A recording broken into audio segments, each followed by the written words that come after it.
Today, I actually wanted to do something a little different. So, before we get into today's topic, hello, I'm Nicole. I help other mompreneurs start and grow their online business and digital presence without technology, holding them back from creating a life of freedom and flexibility that they deserve for themselves and their children. So, if you are joining me live, go ahead and say hello in the comments. Let me know that you're here. If you are watching the replay, give me a hashtag replay in the comments. And so, as I mentioned, today I wanted to do something a little different. For such a long time now, I've always wanted to start a podcast, and I wanted to do this where I'm highlighting other mothers that are, shifting that 9 to 5 status quo of making a living and are on an entrepreneurial journey just as I am doing for myself and my children. Because I believe that when, we see other women and other mothers changing their lives, it can also inspire us to do the same. So today I have my cousin, who is also one of my bestest friends, bestest, yes, and someone that I grew up closely with, and so closely that the neighbors thought that I lived with them. So today, join me in welcoming Danielle Oglesby. Hey. I wish I had some the little welcome thing where The people are clap. screaming in the background. Yeah. Oh, Yeah. right. I I know wish what I you're could talking do about. that. Yeah. So thanks so much for joining me, my beautiful cousin. No And we're just going problem. to have a conversation. And, we talk about it all the time, how our stories and our journeys can inspire other people. And I truly believe that yours also can inspire other people. And I know who you are, Right. but go ahead and give us an introduction of who you are Mhm. and what your business is all about. All right. Well, I am Danielle Oglesby. It's very weird hearing people call me Danielle because everybody calls me Danny now, except family and my parents and things like that. But I'm a hairstylist, single mom. I have 2 kids. One is 14 and one is 7. I would say that my career is like it's been hair. I didn't want to be a hairstylist, but I am. I absolutely love it. I couldn't imagine doing anything else. I'm not in a salon as much. I love it that way. I do a lot of editorial work. I travel. I'm licensed in California as well, so I travel back and forth. I'm with 2 agencies, so I'm represented by agencies so that I can do hair for people like Target, Remington, Finish Line, things like that. I've actually taken the leap of faith thanks to you and your motivation and all your help, opening up a multicultural silk press salon and blowout bar called and we book weddings, we do on-site hair, we do all of that now until we open up our storefront. So right now we're in the process of, I would say, crowdfunding and fundraising so we can open up our storefront. We are booking weddings and things like that. So I would say I have that going on, and then also the whole editorial world thing. So love it. Right. Mm-hmm. Love it, Mm-hmm. love it. And Mm-hmm. when you were talking about like just starting out and you didn't want to do hair at first, it brought me back to when we were younger and you did when micros were a thing, right? You did my Oh micros. my God. And it took me like 2 days. We were going to Kings Island and I was like, you Yep. can't go to sleep. I got to finish your hair. We were up for like 24 hours. Yeah. Nicole was like one of my first guinea pigs. She let me try anything on her hair. So yeah. So she's been there through it all. It Through it all. all. Oh my gosh, it's crazy. Wow, it is crazy. Mhm. So what was that turning point that made you decide like you didn't, you started off not wanting to be a hairstylist, but Mhm. then you're there anyway. So what made that transition? Well, I'm gonna keep it real with you. I went to cosmetology school in high school. I hated it. My mom was a hairstylist, so I was like, everybody liked how I did hair. They liked how I did braids, and it was just something about it. I couldn't imagine being in a salon all day and doing hair and my feet hurting and getting my finger burned, and the clients aren't always nice. So I was like, no. And then I'm always been the type of person that has cared about like civil rights and injustice and things like that. So I was like, I want to be a criminal defense attorney. I used to always say, I'm going to work for Johnny Cochran when I get older. I want to be internship for him. And I went to school for that. And I still love it. I'm like, in another world, if I could split myself into two people, I would be a criminal defense attorney, just because I believe that, so many innocent people in jail, or they get railroaded, especially Black people, Black men, and people of color. So I felt like if I was one of those people that could help them, that's what I wanted to do. And I got pregnant with my daughter my sophomore year, the end of my sophomore year at Indiana State University. And I was determined to finish, so I would travel back and forth. I would drive to drop her off at daycare at 6 a.m. and I would get on 70 West to drive to Terre Haute, Indiana, like an hour and a half away. And I would be back in time to get her out of daycare at 6 p.m.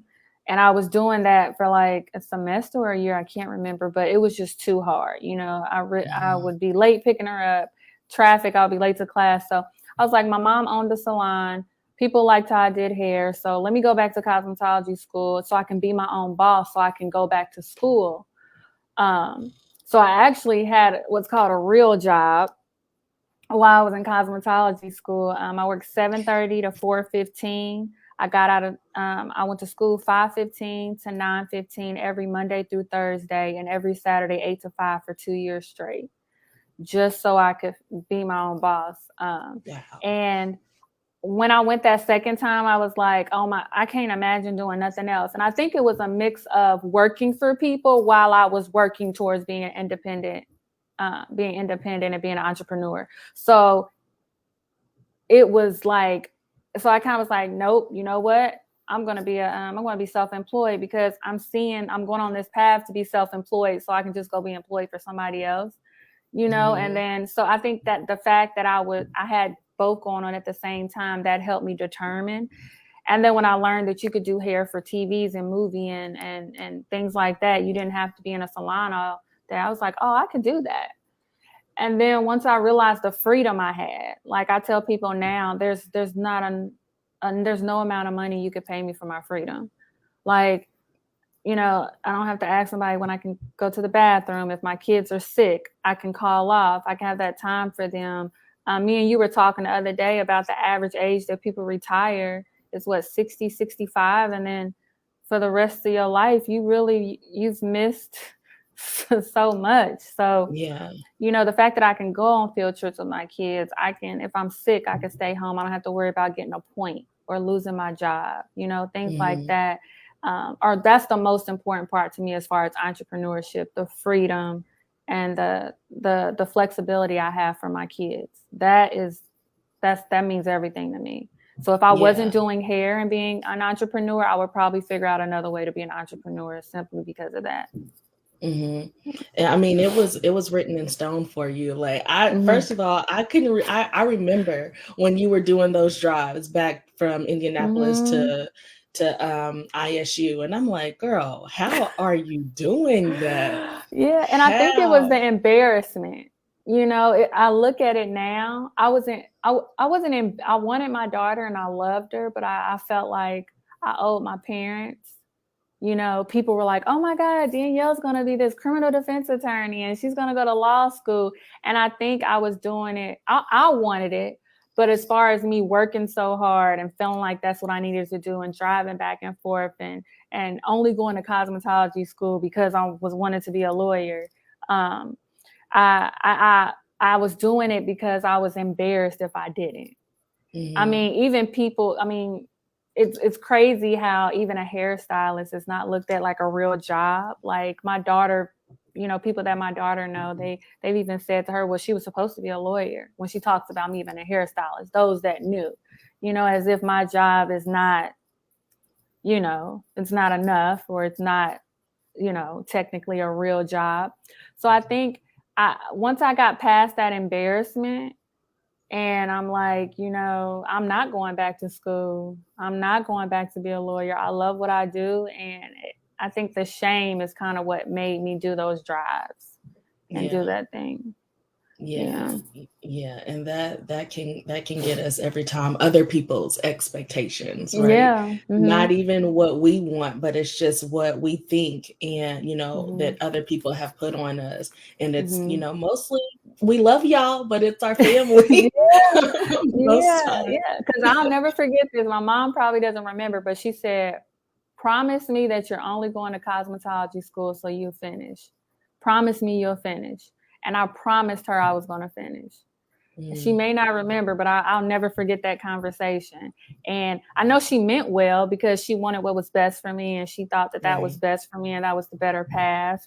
But I wasn't doing at that point. I'm not doing it for me anymore. I'm doing it for Hmm. somebody else, and so Yeah.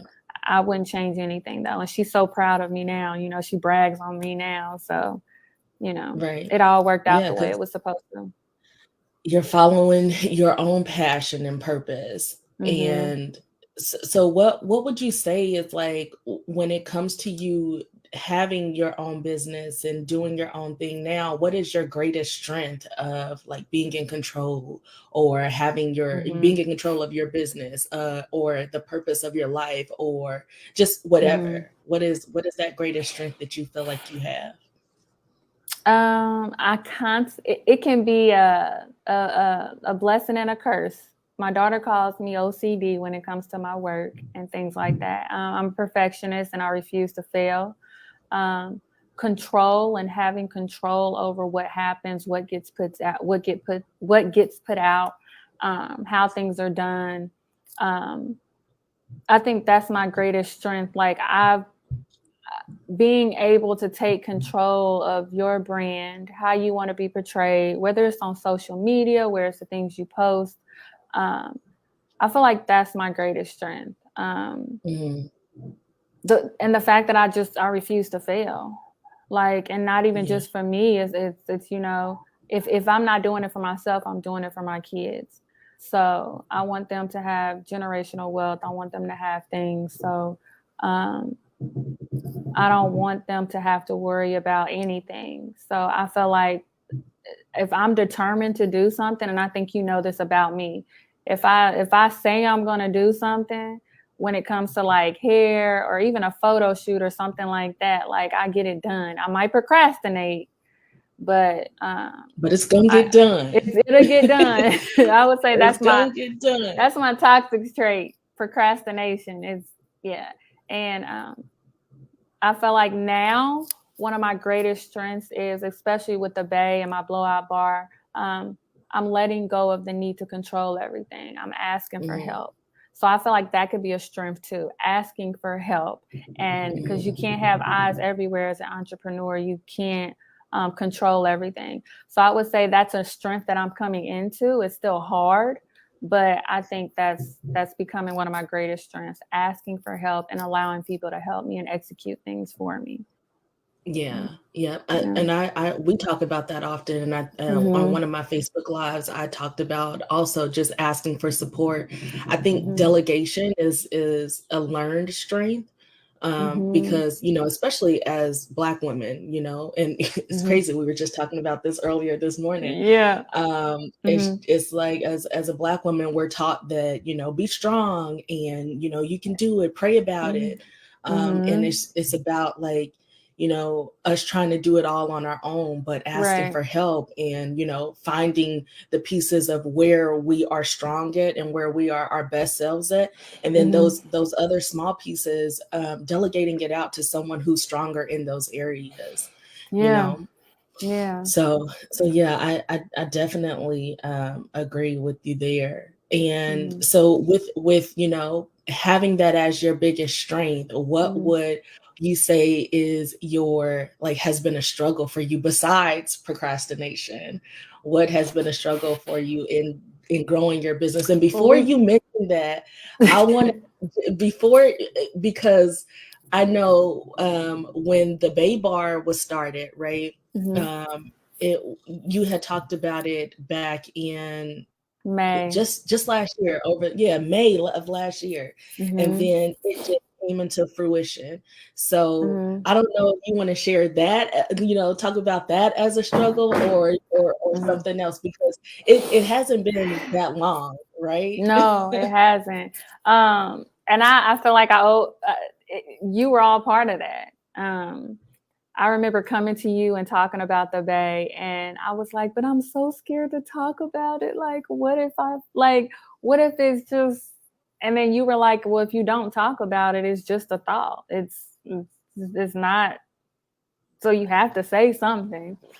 And so I said something, and, and it popped off. But I would say a struggle for me is believing in myself. Mm. Um, there's so many people that believe in me, and like, even when I send you hair pictures, so people don't realize me and Nicole talk all day, every day. Like, it's not even.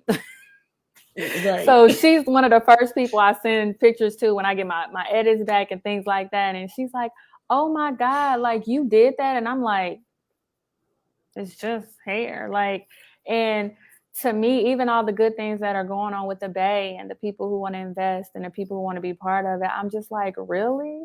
Like, so I think a struggle for me is believing in myself, and Mm-hmm. realizing that I deserve to be in the places that I've been invited to, that I prayed for these moments, I've worked for these moments, not questioning it. I guess I can get it out. That, and I would say time management is a struggle for me. I keep saying I'm going to get a schedule together, and I don't, and it stresses me out. And I keep saying I'm going to get a schedule together, and then I don't. I would say my last struggle, I have many, is saying no. I struggle with saying no. I want to be a part of everything. I want to help everybody. I don't want people to be upset with me because I can't participate in something, or I can't be there, or I can't be attached to that. So those things, and those three things I can say are the only things that I can work on. Nobody else can fix those for me. Nobody else can help me with those things. So those are things that I have to work on. I don't think any outside things have stopped me, or because I would say the outside things that have tried to stop me, they haven't. Being a single mom with 2 kids, and I'm not supposed to be doing the things that I'm doing. I'm not supposed to have the type of things that I have. I'm not supposed to have the talent I have. I'm not supposed to have the time that I have. And I mean, people ask me all the time, I don't know how you do it. And I just tell them, I don't know either. It's just my life. So I'm just determined to not let any outside things. And I realize the only things that can stop us are us, and the things that you can't blame anybody else, because even if you get a no from somebody else, there's always another path and another way if you sit down and try to figure it out for yourself. So yeah, I mean, think that that's just, yeah, no, I was just gonna say, like, I think that just goes. I was listening, I love Joel, right? yeah. I love You do, Joel. yeah. Okay, so That's really your uncle. That's really your uncle. right, for real. He was just talking about from a sermon that God doesn't call the qualified; He qualifies the called.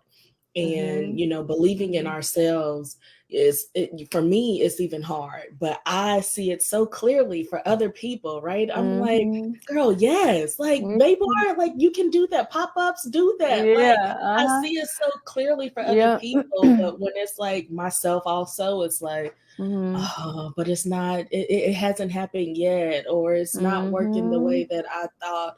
And having that belief is just so important, because it's everything.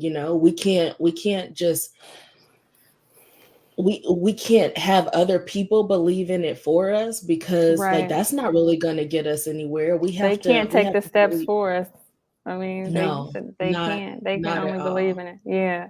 And Mm-hmm. I think that's I think when a lot of people realize that, like, of course, I stress you stress out as an entrepreneur, you stress out as things like that. But I think if you believe in yourself more than anybody does, there's no way you can't make something happen.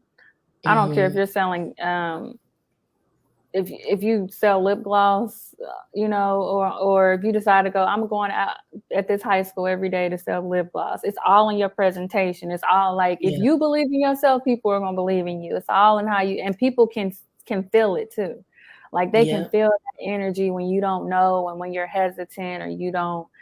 So like I've learned that working on yourself on the inside and your own confidence and self-love, like that projects into your business. Like, wholeheartedly, I believe that. Yeah, for sure. I believe that too. That energy carries, and people can feel it right away. They'll feel it right away.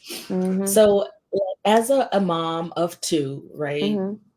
And being on this entrepreneur journey for many years now, how are you able to make time for your family and yourself while running, and getting your startup together? Well, I'm gonna keep it real with you again. My kids come first. And my family comes first. My daughter plays travel volleyball.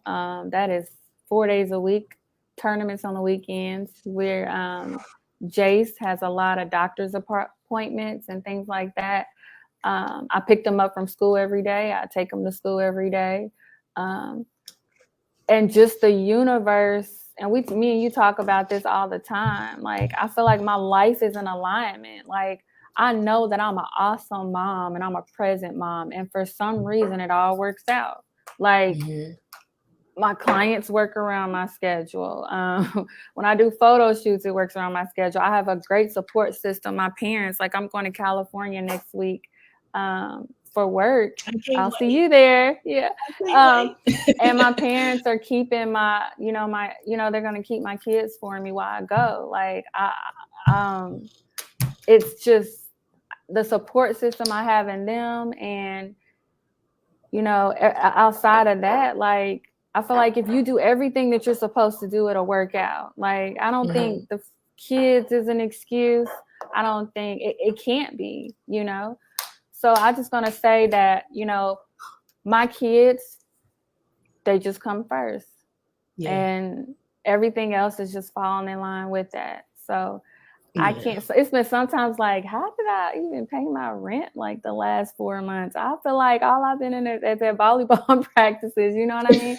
But taking care of them kids. Yeah, but it all works out. And me and you talked about this, when you're in alignment and you're doing something that you love and you are doing what you're supposed to do. And I feel like if you have a good heart and you're living your life and you're on the right path and you treat people good and you have a pure heart and a kind heart, like, God just allows everything to fall into place for you. He's not going to let you fail. He's not going to let you fail if you are doing everything you're supposed to do, no matter if somebody tries to come in and block that, So, I mean, I know it sounds cheesy, I know it sounds corny, but I really do believe that because I'm in alignment, that God has me. He has my back. And I do pretty much a lot of the things for my kids. 99.9% of them, I do them on my own. So, and it's just worked out. Yeah.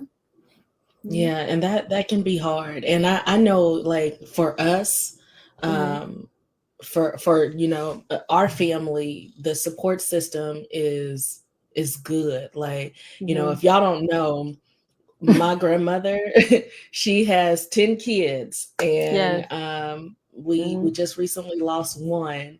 But having that many kids, and they have kids, we have a huge family, and our support system is very strong, and that's one thing that I feel like a lot of people may not have a lot of times, and I think that we're so fortunate to have the support system that we do have. We are. And when you don't have a support system and when you don't have things like that, I can't imagine not having my Mm-hmm. parents. You know what I mean? Yeah. I can't imagine not having that support system. But I tell people like, but even with that, like sometimes being the control freak that I am, I hate asking my parents. Like I Mm-hmm. hate it. I'll try to figure out any other way, and it's not because I don't. I know that they won't help me or they're going to be mad at me for asking. It's just because I feel like I have to do it on my own. It's this pride thing Yeah. and letting that pride go. So um, it's been times where I felt like now that I look back, I'm like, what if I would have allowed my friends to help me? You know, we all have Yeah. kids. What if I would have allowed, you know, or made, because I'm such an introvert, you know, this, what if I would have went out and met people and actually talked more to people? Because your support system sometimes won't just be your family. It could literally Right. be the people in your neighborhood, the people in your apartment building, the people you work with. So I wish I would have done that because I probably would have saved myself a lot of stress that I put on myself, asking for help Yeah. and, you know, and things like that. Yep, Mm-hmm. and that goes back to what we were first talking about, is just asking for that support. And I'm an introvert Mm-hmm. also, and Mm-hmm. meeting new people and, installing that trust into them is hard for me, especially when it comes to the kids and, Mm-hmm. ideas that we want to come into fruition. You know, Yeah. it can be hard to ask for that help. Mm-hmm. So before we end, Mm-hmm. I want to ask you one, or just, for people that are watching, for other women, other mothers, Mm-hmm. who are on their own entrepreneurial journey and are, or haven't stepped into that place yet and who want to. What Mm-hmm. are some things that you could share with them? Something that you could share with them for them to get started, something Mm-hmm. motivational, something inspirational, whatever it Mm-hmm. is. I would say this, and I'm going to use the Bay as an example when I didn't want to talk about it. I mean, even when I didn't want to talk about it in May, I didn't talk about it till September because I was still scared to talk about it. And I didn't have anything. I just had an idea. And so if you just have an idea and you start talking to people about your idea and what you want to do, you never know who might want to be like, oh, I would love to help you with that. I would love to help you with that. I would love to support you and help you. So talk about what it is you want to do. If you're passionate about it, um, talk about anybody who would hear, anybody who would, you Anybody know, with the want ear that wanna anybody listen. with the ear. Because I tell you, like the Bay, like I got emails and and inbox like, oh my God, this is so amazing. And I was like, what? So people were thinking, oh my God, something like this is needed.